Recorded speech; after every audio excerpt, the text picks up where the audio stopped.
അങ്ങനെ രാവിലെ തന്നെ എണീറ്റപ്പോൾ കെട്ടിയൊക്കെ ഒരു ആഗ്രഹം ചിക്കൻ ബിരിയാണി വേണമെന്ന്. അങ്ങനെ കുറച്ച് പൈസയായിട്ട് ചിക്കൻ മേടിക്കാൻ മാർക്കറ്റിലേക്ക് പോവുകയാണ് ഞാൻ.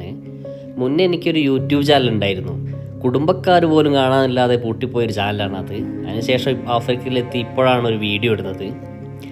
അങ്ങനെ ഞാൻ ആഫ്രിക്കൻ വനാന്തരങ്ങളിലൂടെ ചിക്കൻ തേടി യാത്രയായി.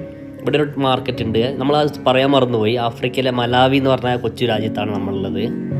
അപ്പോൾ ഇവിടെ ഒരു മാർക്കറ്റ് ഉണ്ട്, ടെങ്ക മാർക്കറ്റ്. അവിടെയാണ് നമ്മൾ ചിക്കൻ മേടിക്കാൻ പോകുന്നത്. കണ്ടു, നമ്മളെ മാർക്കറ്റ് എത്തി. നമ്മളെ മാർക്കറ്റിലേക്ക് പോകുമ്പോൾ ഒരുപാട് ആൾക്കാർ നമ്മളിങ്ങനെ സൂക്ഷ്മമായി നോക്കുന്നുണ്ടായിരുന്നു. അതൊന്നും നമ്മൾ മൈൻഡ് ചെയ്തില്ല. നമ്മൾ വളരെ കെയർഫുള്ളായി ചിക്കൻ തേടി യാത്രയായി. അപ്പോൾ ചിക്കൻ കണ്ടെത്താൻ പറ്റാത്ത കാരണം ഒരാളോട് നമ്മൾ ചോദിച്ചു. അവർ കറക്റ്റ് ചിക്കൻ കിട്ടുന്ന സ്ഥലം നമുക്ക് പറഞ്ഞു തന്നു. ഇതൊരു കൊച്ചു കടയാണ്. അങ്ങനെ ചിക്കൻ മേടിച്ച് മസാല പുരട്ടി ഒക്കെ സെറ്റാക്കി വെച്ചു നമ്മൾ. അങ്ങനെ ഉള്ളി പൊരിക്കുകയാണ് ഡെക്കറേഷൻ. ഇത് കെട്ടിയുള്ള പരിപാടിയാണ്. അങ്ങനെ മുന്തിരി, അങ്ങനെ കുറച്ച് നെയ്യ് ഒഴിച്ച് അതിലേക്ക് സാധനങ്ങളൊക്കെ ഇട്ട് ഇത് ചോറ് വെക്കാനുള്ള തയ്യാറെടുപ്പാണ് നമ്മൾ കെട്ടിയോട്.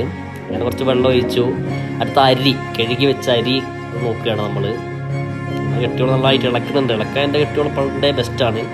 അങ്ങനത്തെ അരി അതിലേക്ക് ഇട്ട് വേവിച്ചു. നല്ല ആവി വിറക്കുന്ന നല്ല ചോറായി. അടുത്ത മസാലയ്ക്കുള്ള ഉള്ളിയിൽ ഉപ്പിട്ടു. അങ്ങനെ ഇഞ്ചി വെളുത്തുള്ളി പേസ്റ്റ്, തക്കാളി, എന്തെല്ലോ കെട്ടിയോട് വാരി വലിച്ചിടുന്നുണ്ട്. എന്താണെന്ന് മനസ്സിലായി. ചിക്കൻ ഇട്ട് വേവിക്കുക നമ്മൾ.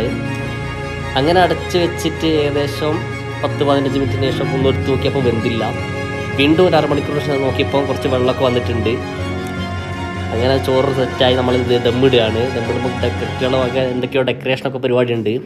അങ്ങനെ തന്നെ തട്ടിക്കൊട്ട് ബിരിയാണി കെട്ടിയോളം പറ്റിക്കാൻ സെറ്റായിരിക്കുകയാണ് സുഹൃത്തുക്കളെ.